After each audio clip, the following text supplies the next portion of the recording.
Check one. Give me a check one. Check 1 2. Check 1 2. Check 1 2. Check 1 2. Check 1 2. Okay. Check 1 2. Thank you. Pteranodon. Pteranodon. Ring, ring, ring, ring, ring, ring, ring. Pteranodon. Can I put you on video too? No. Why? Because I look like fucking hell. Absolutely You not. look good. No. Okay, you're on video. No. Put me off video.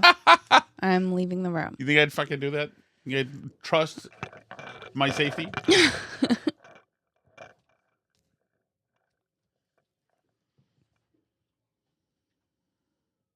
Timu wants me to take my $100 credit and spend it. That's not true.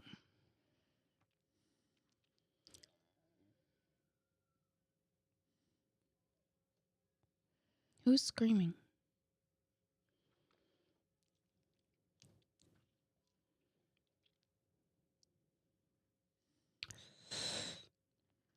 Pteranodon. Oh, they announced Mitch McConnell is alive. Sorry.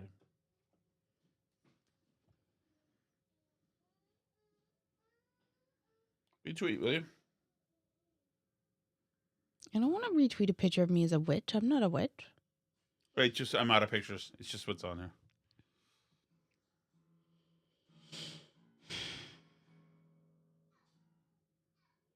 Mitch McConnell looking good. I'm going to send you the picture they put out. He looks thriving.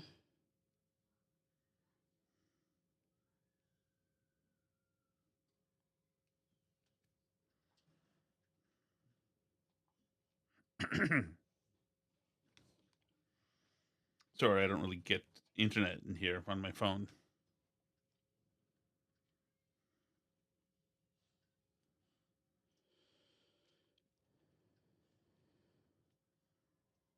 Where'd you send it? On Twitter?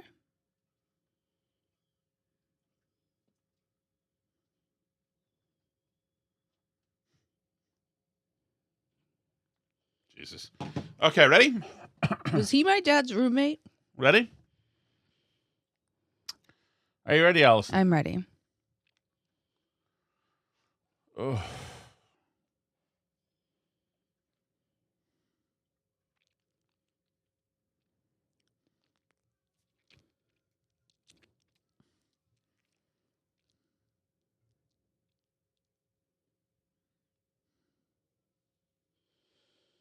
A lot of people are commenting that they had him holding a photo of today's paper.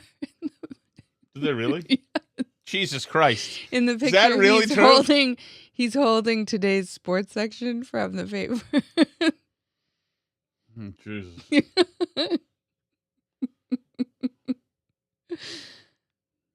Shit, I gotta change payment. On what? Adobe.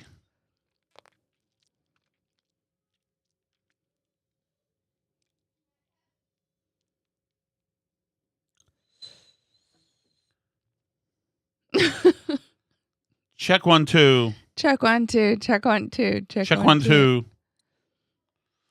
Okay, I'm not gonna do payment. I'm just gonna do the show. Okay. Okay.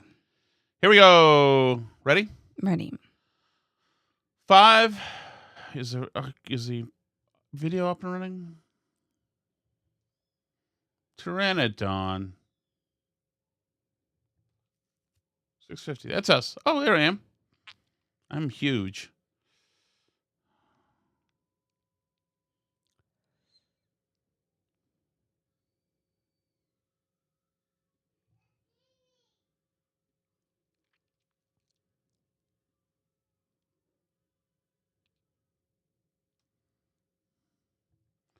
Okay, ready?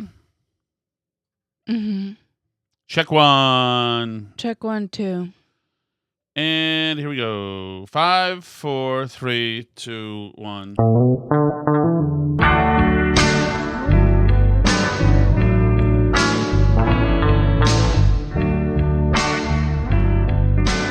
Look at the ear-to-ear smile on Alice K. Shattuck Esquire.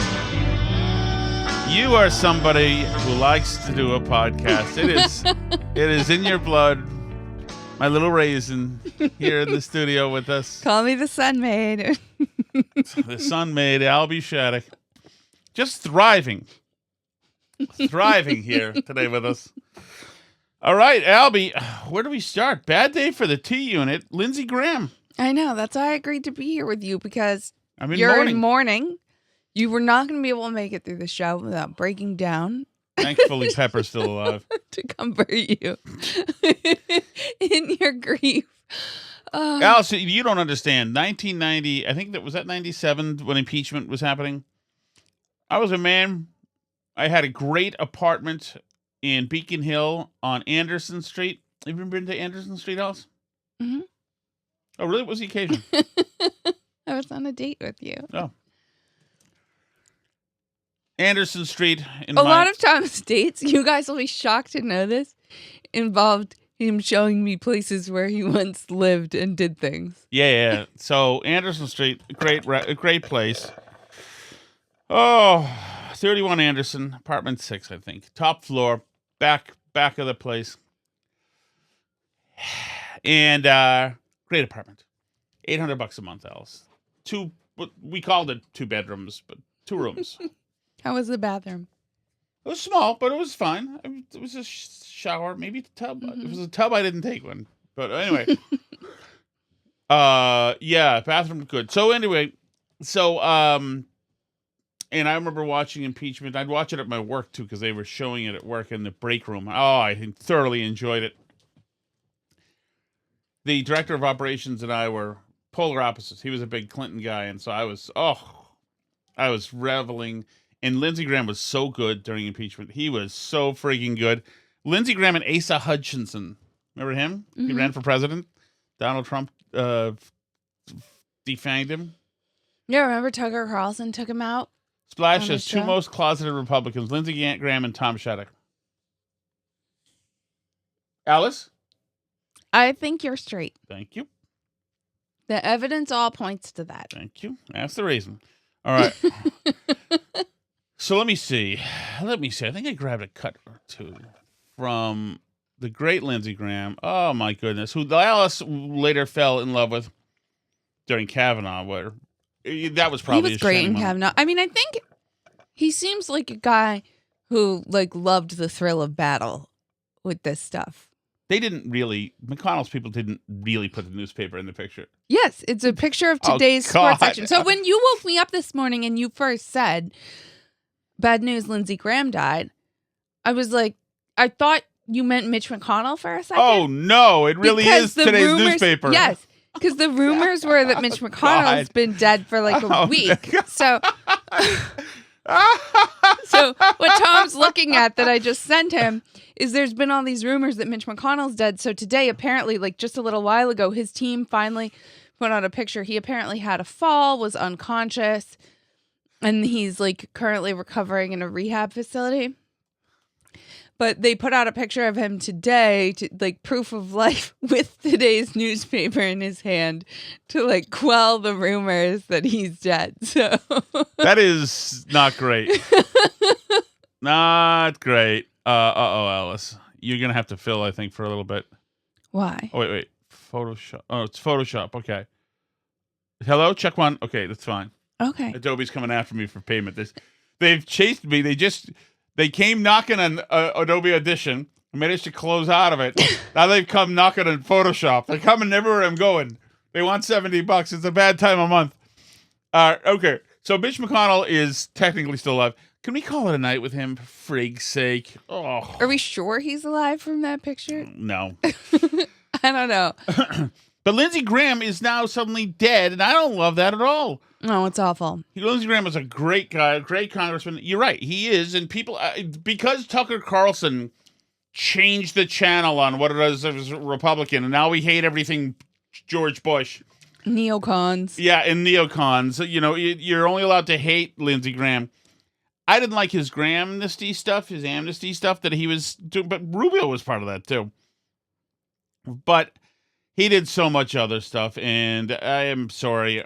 I'll take the great Lindsey Graham for all the good work he did on impeachment. Do I have it? Do you have a what? KJP assaulted today while a librarian using deep kimchi in Merrimack, Mass. Why did we send this to us? Recently we sent that to us? Yeah. That was like one of our episodes a long time ago. Yeah, why is this? You sent it to us. I didn't recently. Is your Twitter message? Oh, it's a full episode. Yeah. Huh, that's interesting. Graham calling for Clinton impeachment. Let me see if I have this. Oh, okay, here we go. What's a high crime? Here's him in 99. How about if an important person hurts somebody of low means?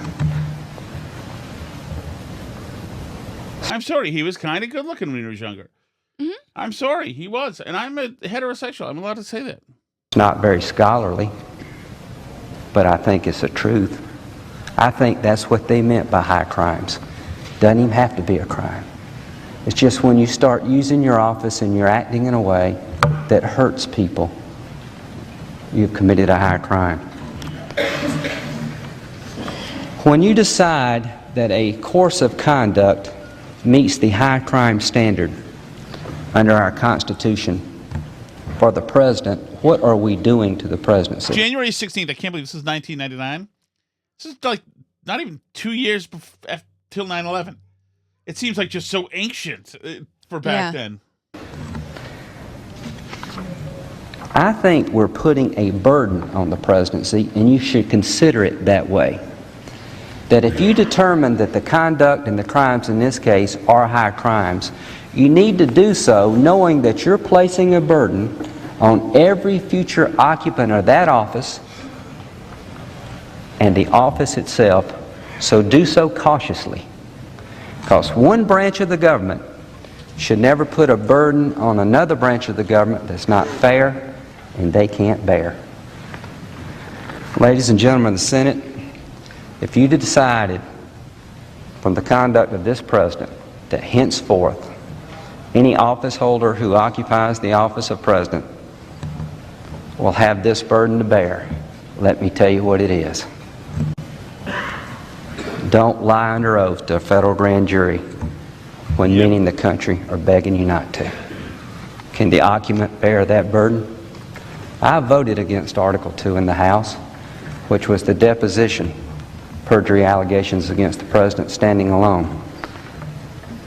I think many of us may have thought that he didn't know about the tapes, that he and Miss Lewinsky thought I had a story that was going to work, and he got caught off guard and he started telling a bunch of lies that maybe I would have lied about.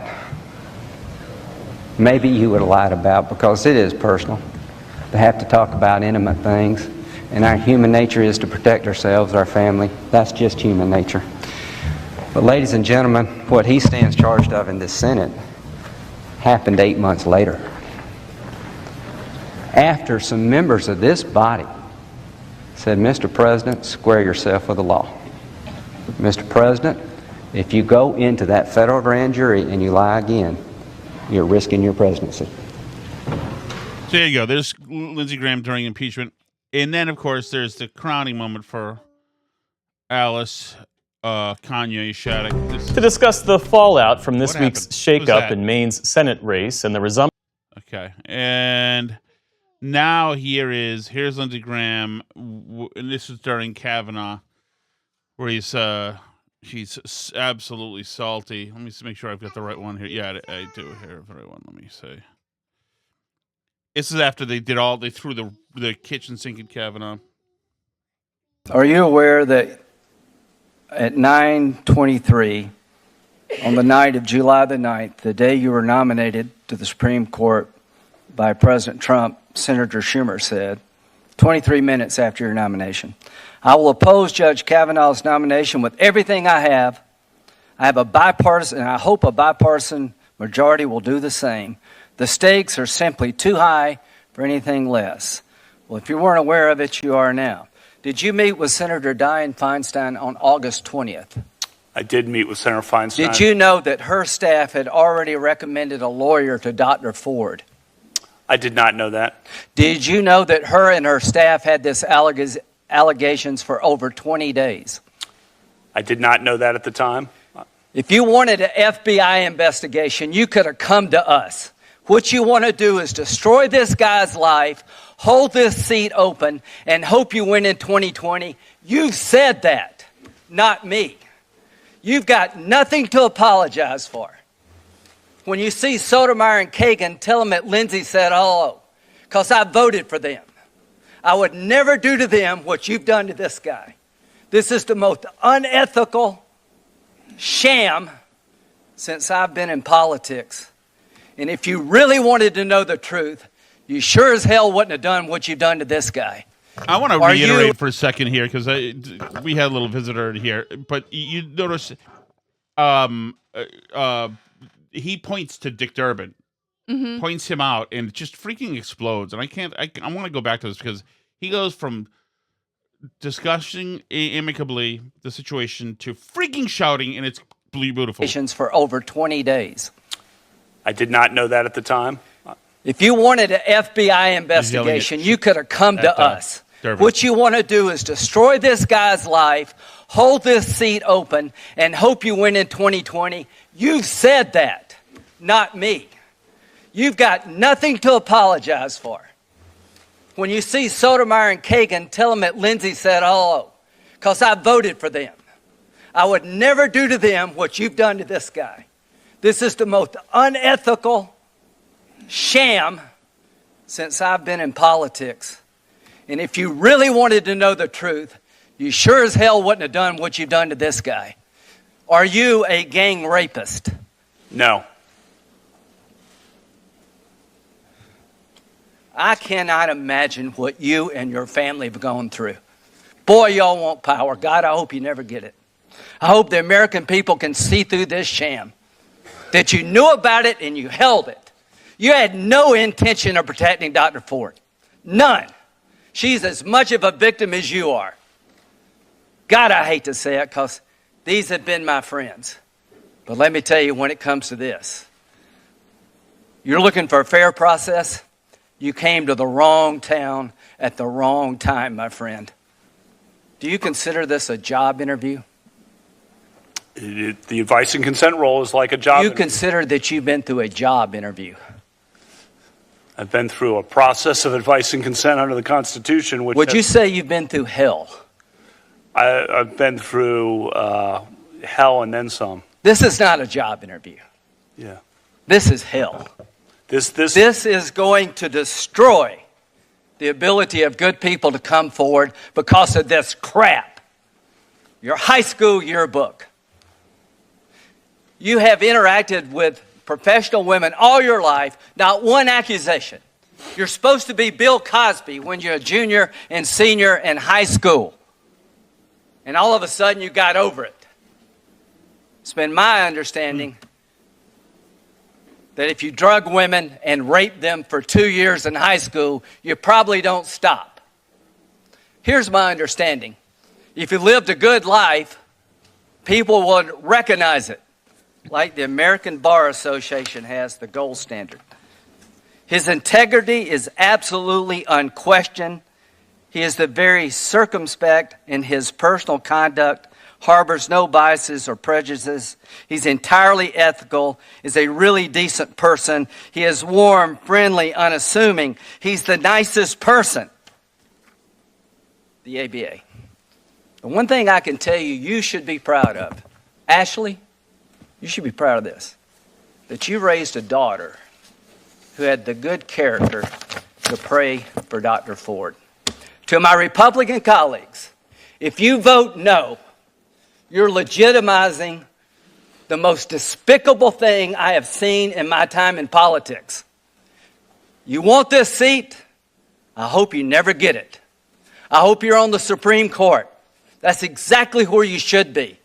And I hope that the American people will see through this charade. And I wish you well, and I intend to vote for you, and I hope everybody who's fair-minded will. freaking awesome. Yeah, he was the best. Yeah. The best in the Kavanaugh thing. That was an exciting time, the Kavanaugh thing. It sure was. It sure was, because it looked like that. I mean, they screwed this guy, Kavanaugh.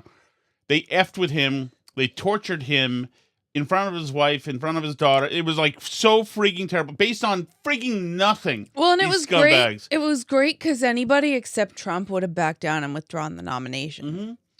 Well, but also, look, I think that the record should show too. When people ask why people went to the Capitol on January 6th, this is part of the reason. Right, because the left was allowed to friggin' scream and run around in elevators and stuff and bother them and whatever. Like, yeah, but also just abuse power out of complete lies to try to get their way, destroy this dude's life, whatever it took. oh, right. I mean, and this tied into a bunch of the resistance, blue and on grift garbage that has been so prevalent on the left the last 10 years of, like, Michael Avenatti was at this time, and Yep. they were propping up all these just insane people because they saw this as a way to get at Kavanaugh, which was a way to get at Trump. Yep. So all of a sudden it was like Trump and Kavanaugh and all these rapists, and now they're tying in the Epstein stuff and all these pieces to this fake story about who Trump is and who Brett Kavanaugh is and all these things in fantasy land, absolute unreality. But yeah, Lindsey Graham was like absolutely one of the good ones. And I know there's like so many complaints about how old everyone in Washington is. And he was 71. So that's like pretty old. But Well, I mean, compared to some of the people in Washington I know is nothing. But, in that sense, like he represents the best of that kind of old buddy backroom politics. And I know he's the establishment and it like upsets people. But there's pluses to that. And Yes. one of the pluses of that is that, like, he was a person that could just be a person and have a good time doing politics and not have that be, what he really thought of people as people.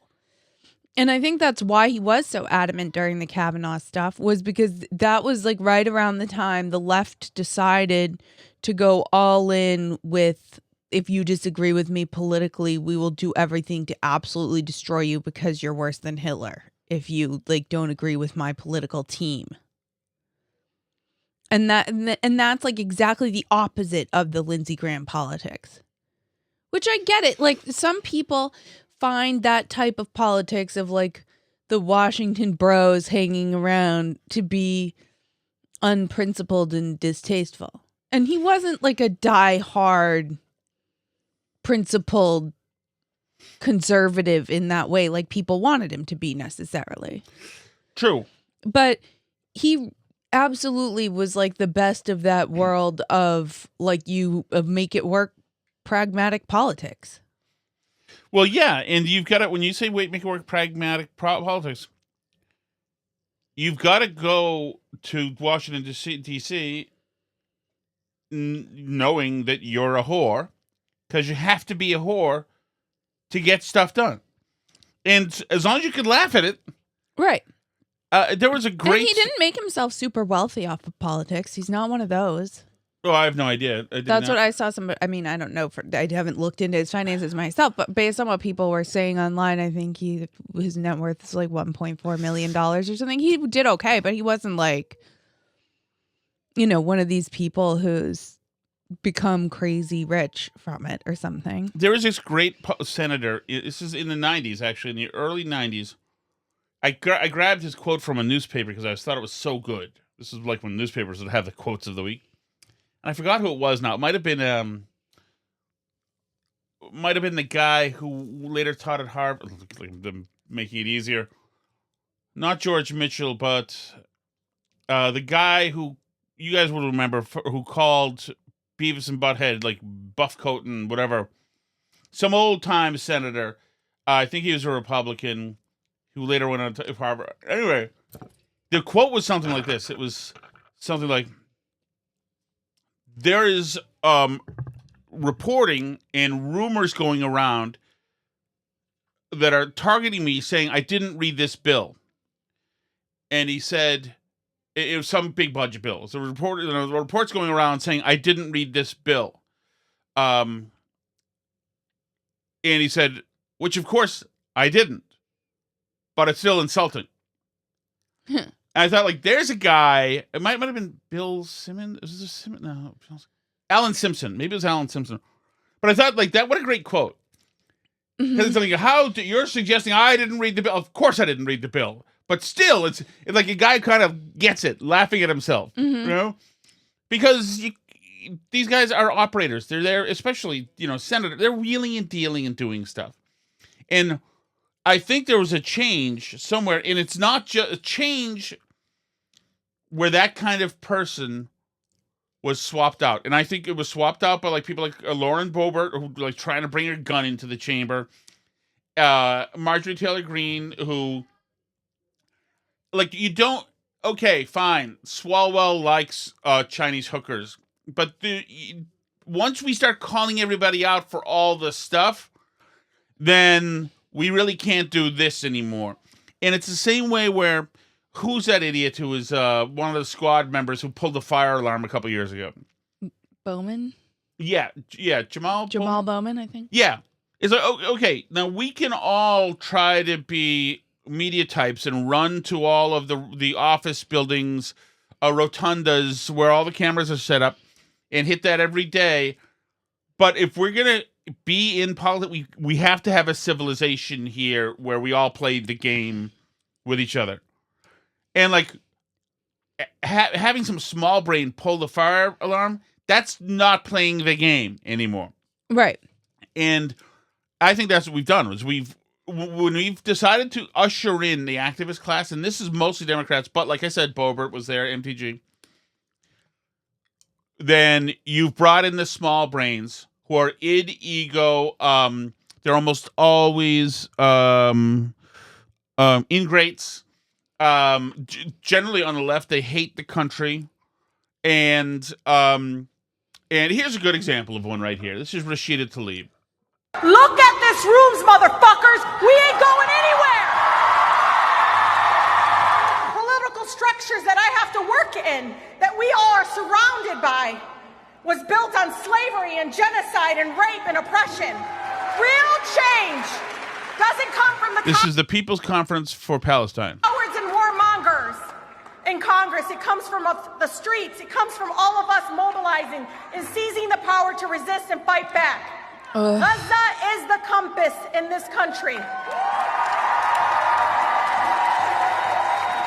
Now we're in Congress, and we're every corner of the United States. So there you go. And she is. And like people like that should not be there or doing anything. If you're a lifelong community organizer, agitator, activist, and you're somebody who's really never invested in the country in any way, and you should not be doing any jobs. Which brings us to Alice's new boyfriend. So is there any audio of this guy, by the way? What's his name? Evan McKay. Yeah, so this dude, so I saw him, he's running for Massachusetts State Rep.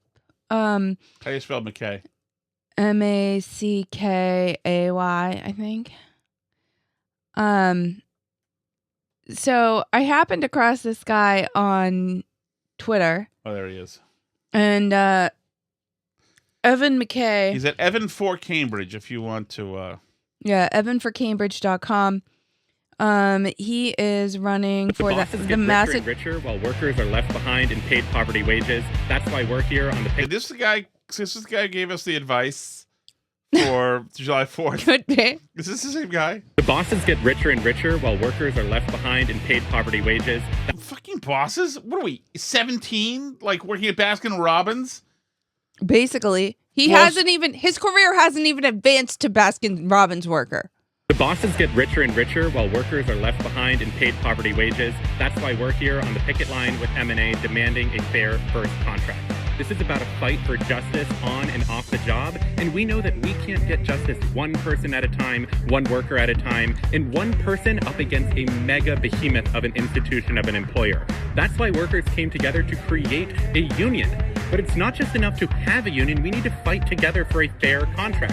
The bosses, they don't want justice for workers on the job. They don't want to deal with a union. They don't want workers to be able to fight together as a collective. So that's why the bosses try and bust apart unions and try and fight workers. The bosses? Oh, friggin' A. Really? So that's Evan. His sign, all his signs say Evan. All their signs. Oh, okay. Sorry about that. Go ahead.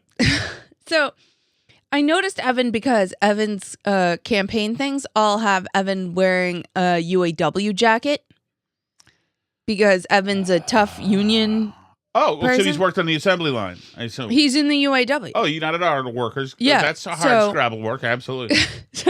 No. Dark money is gearing up to pour into this election. We just finished our debate hosted by the Cambridge Community Center and the NAACP of Cambridge. Thank you for putting this event on. Do you need a spit guard when you're in front of this guy? Freak is going on. Jesus. Appreciated the opportunity to talk about issues affecting this race and our neighbors. Go ahead, Alice. So it turns out the branch of the UAW that Evan is in is the Harvard grad student TA's branch of the UAW. So that's the union type of union he does. So here's Evan's bio from their website, which this is Evan's bio from their website, Alice. Go right ahead. Evan grew up as a closeted LGBTQ plus kid in a conservative part of Florida. Wait a second. He's gay? They are gay. How closeted was he? Including housing, the racial wealth gap, and community safety. We need to have a government that works on behalf of everyday people. But right now, dark money is gearing up to pour into the... Evan, let's go grab some broads. Well, I do have some advice. Evan grew up as a closeted LGBTQ plus kid in a conservative part of Florida, a place where even as a child, they knew they would never be fully safe or accepted. Evan's family goes back centuries in Massachusetts, and growing up listening to stories from their cousins, Evan knew that Massachusetts could one day be a place of safety and opportunity. When they moved to Cambridge at 18... Wait a second, so he moved out of Afghanistan? Is that where he moved out of? No, a conservative part of Florida. No. Worse. So Evan's family goes back centuries in Massachusetts. Yes, so he heard tales from their cousins about the wonderful... From their what? Cousins. They heard tales from their cousins of the magical land of Massachusetts. Are you elongating that S? Far away, where they could grow up into a place of safety and opportunity. So when they moved to Cambridge at 18, meaning went to Harvard. You're right. Not really moved to Cambridge. When they, meaning him. Or her. I don't know. He could have started off a girl. I have no idea. Evan knew that Massachusetts could be a place of safety and opportunity. When they moved to Cambridge at 18, like so many other people who have chosen to make this state their home. Moved to Cambridge is such a beautiful thing to say here. It's like they're suggesting, that he worked at the loading dock at Biogen. To escape the horrific torture of Florida. Like, no, your parents just paid for you to go to college in Massachusetts. It's fine. They found community and dignity in a place where they could be themselves and envision a future. Wait a second. They could be themselves. Yes. Okay. I'm going to have to change the name of this episode. They aren't themselves. No. They could be themselves. Themselves. Yes. Okay. This state changed their life.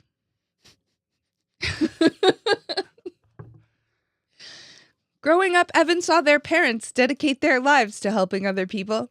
I do think he's laying it on a little thick with the they. Does it not seem like he's looking for extra opportunities to jam that in? Well, yeah. And how come their parents just get as many they as he does himself? Evan saw their parents dedicate their lives to helping other people. Evan's father worked as a doctor and their mother as a public school teacher. Throughout their childhood, Evan's family took in over 100 foster children. Watching how the system overlooked their humanity and failed to support them. I don't even know which those thems are referring to. Evan learned about the need for structural change in society and government and what it means to treat someone with dignity. Evan has spent a decade organizing for change. He needs to treat somebody with dignity. They don't have that in Florida. They only have that. They discovered that in Massachusetts. Yeah. Well, this was from their parents. Okay. And the foster children that they took in. Okay. Who also could be themselves. Yes. Okay. Evan has By the way, how many foster children? Over 100. Let's go ahead and flag that. Evan has spent over a decade organizing for change in the Cambridge community. Oh. Man, he must have stood out in Cambridge organizing for change. And change what about Cambridge? Cambridge is already their, like, Shangri-La. Like, it doesn't need anything else. So, but do you suppose that the organizing for change that they did in Cambridge included them getting a job? Well, I assume he probably worked for those trucks that say the works on them. It's the They is DPW. in the UAW. Yeah, the DPW, I assume, that he was working on an assembly line for a while. Maybe, geez, Cambridge. No. What else is in Cambridge? Serving on the Cambridge LGBTQ plus commission as a part of an intergenerational group protecting the future for LGBTQ plus people of all ages and backgrounds. Taught sex ed and consent in the public schools so that all young people have an honest, accurate information no matter their gender, race, or sexuality. I know another. I know another guy in politics in Minnesota who runs the state who actually can't be themselves for some reason, who also was very interested in teaching sex ed to children in high school. Taught in transitional housing programs supporting formerly incarcerated people, ensuring that they can rebuild meaningful lives. What a fucking niche. Can you imagine that? What do you do? Well, I teach in transitional housing programs. I do LGBTQ plus. I teach children about consent. I deal with formerly incarcerated people, organized annual protests against solitary confinement in Massachusetts jails and prisons, and fought for legislation to curtail it because the dignity of all people is non-negotiable. The dignity of all people is non-negotiable. This election. Just yesterday, a new super PAC opened, getting ready to muddy the waters and outspend our campaign's grassroots efforts. Our campaign has... Are they adding more S words into his script? He's just looking for more opportunities to say they. And what else did he do? Trained workers on salary negotiation to minimize the effect of the gender wage gap on the existing untenable affordability crisis. In 2015, Evan helped organize the Harvard Grad Students Union, HGSU UAW Local 5118, and was elected to serve on the inaugural bargaining committee. When they experienced the corruption within the national UAW, they worked... So wait a minute, this is the United Auto Workers Union. Have you explained to people how he got in, or is that what you're doing? That's what now? he just did, yeah. He organized the Harvard Grad Students Union, which is the UAW Local 5118, but then they experienced the corruption within the national UAW. Okay, so once again, this guy got into the union because they affiliated him and his fellow teachers' grad assistants. Students who are taking what's supposed to be like a side gig when you're a grad student of teaching helping the undergraduates with their easier classes. They unionized that and made their own branch of the UAW that's for underprivileged Harvard grad students. Okay. I see now. So, and then they had a problem with the way the national UAW was run, so they decided to go fix the UAW also. And the UAW, of course, is like, okay, we already have fucking baristas here. Let's just, what could happen? And then, and then Evan came waltzing in. Evan happens. They worked with their fellow organizers to build a coalition. Can I just say, by the way, Alice, what is that thing again? Who's the lead lawyer for the NAACP? Who? That thing? Oh, no, that's the, you mean for the ACLU. ACLU, yeah. What is? Chase Strangio? Okay. How did that happen? Like, okay, guys, here you go. So then they discovered that the UAW was corrupt, and they went on to fight for stronger internal democracy, protections from sexual harassment, greater transparency, and a union that answered to its members. Blah, blah, blah. So, yeah, they had to come in and change the UAW also. But basically, he also helped to negotiate Harvard to do more payments in lieu of taxes to the city of Cambridge. But basically, everything Evan has done has been organizing themselves to get more of other people's stuff. Themself has been a spoiled, unemployed bitch. Themselves' whole lives. Right. At least the baristas that unionize have a job that they do that actually is for somebody. But people need to come in and get a cup of coffee. So that's doing somebody a service. But Evan... Evan is a cancer that just comes in and needs to take from everybody around them. And you need to call me special things. I'm going to use only S words. You're going to have to indulge me in all the S words I use and notice nothing. So Long shocker. denounced dark money and super PACs, and I'm proud to have taken the People's Pledge, which would help secure a fair election without undue influence from dark money, from secretive and wealthy donors and special interests. Can you sense the AI music bed trying to detach itself from this guy? It's don't make me a part of it. I don't usually. I mean, we can't duplicate the lisping with the hi-hat and the drum set. But they have been endorsed by the Democratic Socialists, obviously. Okay, so he's another one. He's another AOC, Mamdani. What's the one in New York? Chevalier. Yeah. There's photos of her protesting on October 8th about the genocide. Well, yeah, that's the day of protest. Yeah, because the Jewish people were still bleeding out, committing genocide to her. So that's I wonder where Evan is on Israel. Debate, I repeatedly asked my opponent, Representative Marjorie Decker, to denounce dark money, to denounce this new super PAC, and to take the People's Pledge. But unfortunately, each time she refused. She ignored the question, and she refused to take a stand. And this is Cambridge, so I'm sure his opponent is already a liberal Democrat. Of course she is. There's no... I have no idea. It's just his first name, too. Hey, Evan! I'm Evan. Holy frig.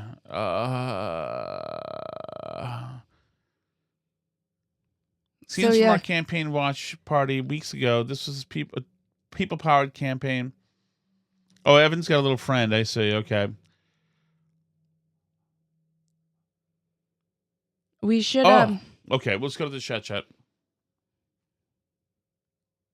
Okay? Okay, let's head to the shed. Although I don't want to get stopped with Evan. Okay, well, we can do some more Evan in the Patreon show. Okay. Here we go. Hey, Tom. Hey, Tom. Tom Thomason here. Hey, Tom. Hey, help you get your man card. You got to watch Randolph Scott's Western, The Tall T, and Ride the High Lonesome. Excellent Westerns. And then Bad Day at Black Rock. That's a great movie. Spencer Tracy plays the one-armed guy. That's an excellent movie. I do like Start with those. The French Connection is good. Ooh. It's very good. But at the end of the movie, the cop kills an innocent federal agent, and it's never explained. And it's never explained in French Connection, too. So instead of French Connection, you got to watch the 7-Ups. 7-Ups. Can I have the ending of that one, too, you can shoot to the sorcerer. But that might be a little too rough for you. That'll be fine. 1 minute. Now I know that what's happens at the end of the French Connection. Who knew? Thank you, Tom. I don't know, man. We'll see. I'll watch some good movies. I've seen The Magnificent Seven. How about that? I've seen The Guns of Navarone with Harrison Ford. I'm pretty sure. Hey, Tom. Hey, Charlie. It was great to hear Michael Graham on the show today. Thank you. Unlike Allison Bishop, I know that's what the song is about. Dare you. But I like nostalgia. It was good hearing you guys together. I I used to love listening to you on TKK. Yeah, thanks. But I do have a question. Yes. How did you go from TKK and never missing anything? There was never dead air. It was always perfect. There was never playoff music whenever a guest was on. And Michael Graham would just send you out there to the Sharks and you would fill flawlessly. Thank you. And then all of a sudden, is the mic on? I can't hear you. Dude, I don't get it. Maybe you need sleep. It could be the 18 kids. Could be the Midnight Cannons. I'm not really sure. But it was a great show. I love Michael Graham. I love you guys together. Thank you. Thanks. Midnight Cannons. Oh, is that you? That's what you traded for coffee. I think you called an episode that even. Okay. I'm proud of me. I would say dementia. Early onset dementia or not that early onset dementia? So, no, Charlie,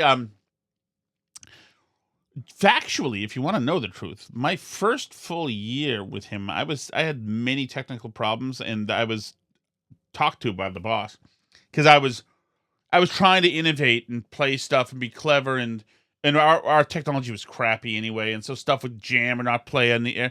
But then I found I found ways to make sure that I was like kind of hot and heavy with the effects and drops and multi-track editing during the show, and I hit a stride. But it's very scary when you're doing it, especially with somebody like him who's a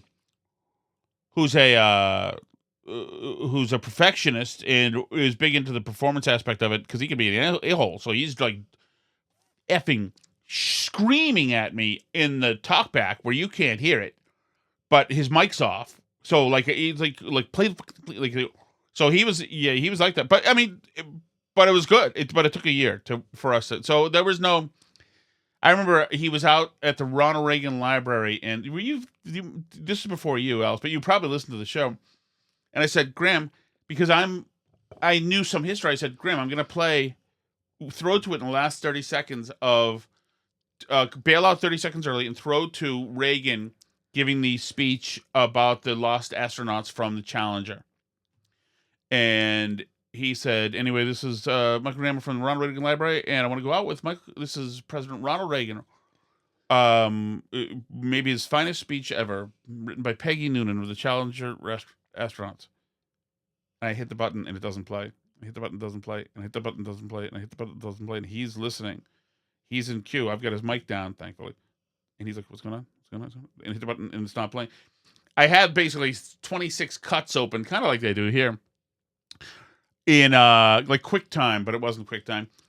And the wrong one was highlighted, and so it just wasn't playing. It wasn't playing. It wasn't playing. And so it just went to dead air. Anxiety. Oh no, but that's like what it was. So like I had a good intention, and then but I was not good at execution. I wasn't good at the board. I just wasn't. I got nervous, but then I was, and but I offered to quit at one point. I said, "Do you want me to just quit? Do you want somebody else to do this for you?" Okay. Alice just gave me the high sign. It's because we have a daughter somewhere. Okay, here we go. Hey, Tom again. Not unattractive, though. You the little high sign. Remember that? What was that you told me to do? Hit the gas. Remember that? Jesus. God, you bully. Hey, when you were talking with your buddy about the words you cannot say anymore, right then you said renege. Is that a word you could say? I'm just checking. I want to make sure. 18 seconds. Yeah, I don't think it is, Tom. I don't think you can say that one anymore. It was nice talking to Graham. I went way over. He rapped me too, actually, because he was supposed to be on for 15 minutes. I kept him 30. He's like, I'm too busy. I gotta just. But you know what? Early onset dementia, Alice. Thank you so much for listening, everybody. Thanks for joining us in the chat. And if you are in the chat listening on Patreon, just stay there because we'll do a little extra on the Patreon side. And if you want to join that, you can go to patreon.com/burnbarrel. Of course, you can find lots of places to listen, Spotify, YouTube, places like that at burnbarrelpodcast.com, as well as links to merch and other fun stuff so you can rep your Burn Barrel t-shirts. C'est la vie.